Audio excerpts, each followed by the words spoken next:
Hello guys, welcome back to this channel. In today's tutorial, I'm going to show you how you can stabilize your shaky video using InShot video editor.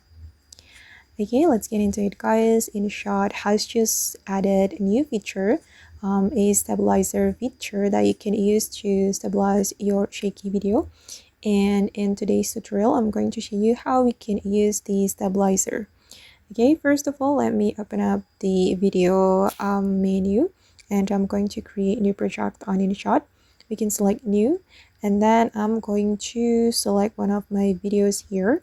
I'm going to choose this video. For example, let's say that this video is shaky, but in fact the video is not that shaky.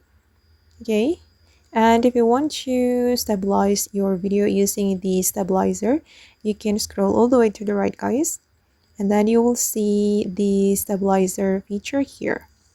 Okay, if you haven't seen the stabilizer feature on your InShot, I recommend you to update your InShot application because this is a new feature. So if you do not get this feature, maybe that's because your InShot it's not updated yet. Okay, and then here you will see three options. You will have low, standard, and most stable. And fortunately, this stabilizer feature is free guys, so you don't need to subscribe to InShot to get this feature on your phone. Okay, let's try with the low. Okay, you just need to click on the stabilizer, and then it'll be applied to your video. Okay, now the low stabilizer has been applied to my video, and then I'm going to try the standard.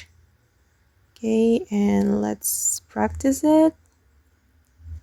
Okay, this is for the standard, and let me click on the guide. Okay, you can transfer your shaky footage into smooth, professional looking video instantly. Okay, and I'm going to try the most stable one, and let's see. Yeah, that's great actually. And I'm going to click on the check mark, and now the stabilizer, the most stabilizer feature has been applied to my video. Okay guys, and that's all the tutorial for today. I hope this video will be useful for you. Thank you so much for watching, and if you found this tutorial useful, don't forget to like, comment, share, and also subscribe to the channel. See you in the next video guys.